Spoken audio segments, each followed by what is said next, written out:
Hi friends, Roni Haskell, otherwise known as That SC Real Estate Chick. Thanks for joining for the Love of Real Estate podcast. Today I'm joined by Wojciech, and he's the conductor for the Summerville Orchestra, and we're sitting in the beautiful venue of Summers Corner Performing Arts Center. Wojciech, thank you Pleasure. for joining. So happy to be here. So you're here representing as the lead for the Summerville Orchestra. Yeah. How long have you been in that seat? That's my 10th season. I'm not exactly sure when or how that happened, but it's my 10th year in South Carolina also. So it's flown by a decade. Let's come back to that. I'm kind of intrigued about how your journey has led you to Summerville, South Carolina. Okay. But instrumentally, I am on the forefront of introducing people to this area as a community base, right? And the beauty of that is I get to tell people about what makes Summerville so special. And so many of the times I get to bring up the conversation about the Summerville Orchestra because it sets us apart than really any other community, sub-community around the Charleston region. Wouldn't you say? I would completely agree with that. I mean, I was just talking to someone yesterday and they told me, the Summerville Orchestra is really like a hidden gem. It's really like something we don't want to tell too many people about because then they'll all move here. And it's like, well, that's maybe not a bad thing. So like, let's get them here. What is your joy? Like, why, I mean, you're a musician, I would imagine, right? And so what is your joy about being able to present the Summerville Orchestra? Oh, man. I think what we do is all about people. It's all about people and community. And so community for you is equally as important as it is to me because musicians coming together is a form of community, us playing, rehearsing together, growing musically. But also then patrons coming to the hall to hear it, to hear the finished product. But then also all of our outreach series that we do in the community, which are all free, by the way. So it puts us in different locations in Summerville, and we're actually looking to expand that now to get into even more parts of Summerville. I mean, there's nothing more community than I think that. I mean, we have 85, 90 musicians meeting weekly. Wow. So, I mean, it's just exponential math from there. Yeah, absolutely. Let's talk about the demographics. Who's your target audience? Who's coming to hear, whether it's here today, we're sitting at the Performing Arts Center in Summers Corner, which is a beautiful facility that feeds into the arts and just a great place for, I think today they're having a spelling bee inside for the children, but it sits, next door to a school. There's another school behind us. It's right here, it's smack in the middle of Summers Corner. So, but great facility. Y'all perform here a good bit. Yes, we do. You also have pop-up locations around town, but who's that target audience? Who are you trying to draw in? That's such a good question because I think that the answer to that question is constantly changing. And so I think the best answer I can give is that don't think it's not for you. I get that all the time. They're like, oh, I don't feel like I'd connect to the music. I don't know. I'm not sure if it's for me. Trust me, it is, because we design our programs and our concerts accordingly with that in mind. We want to think of everyone in Summerville. Whether you love classical music, never been, you want to hear something different, we play it all. And we like to think that there's a little bit of something for everyone in every program. So if you're into rock and jazz, film music, we play that. If you're into some weird, quirky stuff that's out there, we play that too. Yeah. You want to just hear some Beethoven, Mozart, we got that too. So I think it's so funny you ask about target audience because I just want everyone to show up. I want everyone to experience how fun it could be, the joy you could possibly have here.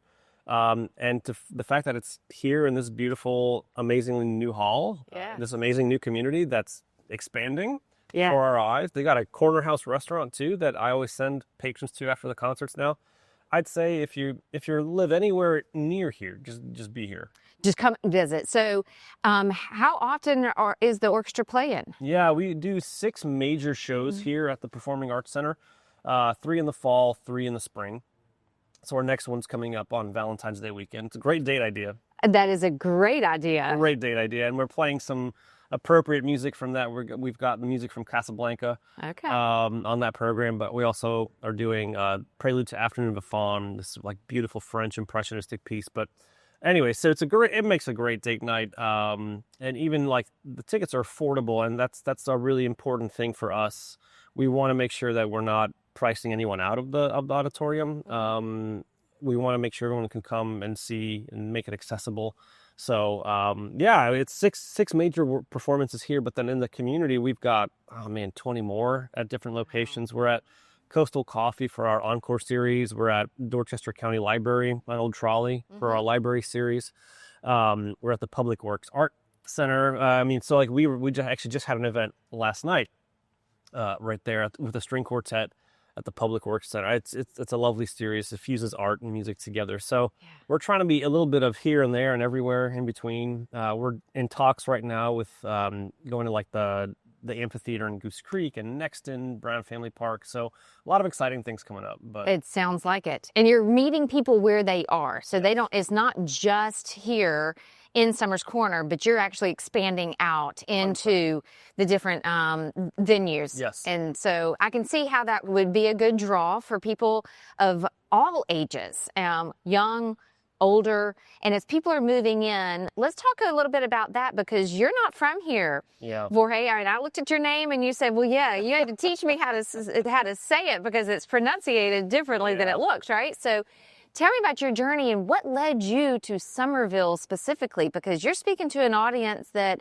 perhaps a lot of the viewers of this podcast are also not from Summerville. So what brought you to our community? It's actually a great story, because in 2015, 16, when I was auditioning for jobs, I actually had the immense privilege of coming out here to audition for 3 weeks. And so I got to really kind of be in the community, live here, experience it, meet people, and I fell in love with it. I mean, there's something about Summerville that instantly made it feel like home. So where I come from in Poland, it's a little town called Otwock, right outside of Warsaw, which is actually really hard to say, Otwock. But anyway, it's like a theme with me. But so I come from that town, and it's funny. The house I grew up in is very sort of, I hate to use the word suburban. I feel like that's like a bad word or something, but it really was. It's on the outskirts of Warsaw in sort of a similar way to how Summerville is to Charleston. And I know we hate that. We're not a suburb. I get it. But also I lived really close to the train tracks in Poland. Okay. And the first night I stayed here, I had this amazing little apartment above a photography studio right near downtown. And I'm staying there, and I hear this train rumble by, and I'm like, whoa, I'm home. And just the community, how small it is, and everyone knows each other, everyone cares about one another. That's really, it's a unique feature about it. It's a really unique feature. Everything is so rooted in local. It's so strong in terms of relationships that it just drew me in. At the time, I was living in New Mexico. So it's a bit of a change. Sure is. So yeah, but I was very lucky growing up. I moved to New York City when I was very, very young with my parents. Did some schooling there up in New York State and Oswego and Syracuse, and then I moved to New Mexico for my grad work. And from there, it was like I knew I had to go somewhere to start the journey. Summerville gave me an audition, and I kind of took it and ran with it, and it's been 10 years since then. Well, you have taken it really from early stages, correct? And you've grown the program and the exposure. If a musician wanted to get involved, how would they find the opportunity? Yeah, so we always direct people to our website. Our website's like a one-stop shop, and we have a page on there that talks about auditioning. And it's been pretty active, to be honest with you. It's one of our best features because it allows us to connect with musicians, even if they don't play an instrument that maybe we need or that we have in the orchestra. It still allows us to like use them in other capacities and connects us with people. So that's the best way. I mean, from that, we've gotten so many interest forms and people coming out. I mean, in January, this past audition cycle, we had, I think, 15 signed up to audition. Wow. It just keeps growing. And I think it's really testament parallel to Summerville too. As you know, I mean, in the last 10 years, how much this place has changed. It has. I think that speaks so much about the orchestra too. I mean, we've been right embedded in that change, but we're also changing with it in all the best ways. I mean, 2 years ago, we won the American Prize, like a national award for our performance level and our programming efforts. So the things we're doing are really exciting, like really exciting. You made mention of that website. Will you tell us what that website is so that people can go and visit? That would be helpful. The website and social media as well. Summervilleorchestra.org. Very simple. You just Google us. You'll find all of our social media channels. We're on Facebook. We're very active on Facebook. We like to stay connected to people. I'll hop on there too sometimes, and I'll respond to things. And I love talking to people. I love being involved. So if you have a question or you want to get involved, reach out and let us know. And Well, I think that it is what you're providing to the community is an incredible value base. You know, we've got the Summerville Orchestra here. We've got a playhouse, the Flowertown Players. We've got, you mentioned the art studio there in downtown. We've got so much life and community and just a season of arts that are prevalent in the Summerville market. Truly unique to us as a sister community of the Charleston area. People a lot of times want to move to Charleston, so to speak, but they find what they really are looking for are the values that we have that are in these little sister communities, right? The schools, the Performing Arts Center. Not everybody can afford or wants to live on the peninsula of Charleston, but they do want to have that easy access, either that or the beaches, right? But here we have so much to offer that it just feeds the souls and the interest of those that are moving into the area. It really does. So, and it keeps growing in the best ways. You get excited seeing it, like the new library branches on the way out here, right? Ashley River Park, which is new and so good, beautiful. Legend Oaks is right down the road here. I mean, it's really special. It is very special, and you can just go straight down 61 into Charleston if the desire is there to make that commute.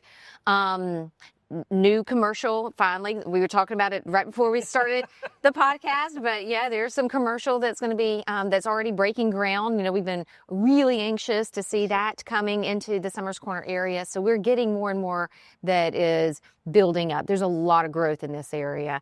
And thank you for being an anchor and a huge supporter of the community base here. Our pleasure. I mean, it's such a joy. I mean, it's such a joy to be somewhere where the energy is really alive, and it grows, and people grow with it, and it's just exciting. Wojciech, tell me about one problem that you've had during your 10-year run here of growing the Summerville Orchestra.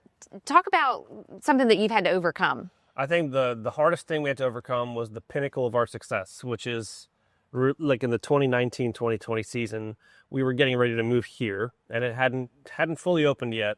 And so we're like waiting anxiously because we're sold out. Before here, we were performing at Summerville Baptist, and we were just selling out every weekend of performances, no question, for like 2-3 years. So, I mean, we were at like the top of our game. And then that crazy buzzword, COVID, it just came in and shut everything down. We were shut down for about a year. And so right after that happened, we had to move here. So it was like starting from scratch almost. A new venue, new location. Where is this place? But COVID, is it safe? Like, how are we feeling? Do we put musicians far away on stage? It was so many things to take care of right away at the same time. So we went from selling out everything to then our executive director retiring during the COVID thing, and it's just like step by step. It's like, what is going on here? But I feel like now we're like back and we're thriving. What was one instrument that helped you? No pun intended. Instrument. Haha. What was something that helped you overcome that? Was it the people of the community, the support? Yeah, because so many orchestras shut down and shut down for good during that time. It was a rarity for them to survive, yet let alone thrive. So we had an incredible support base from our community, and I want to thank everyone for supporting us through that time.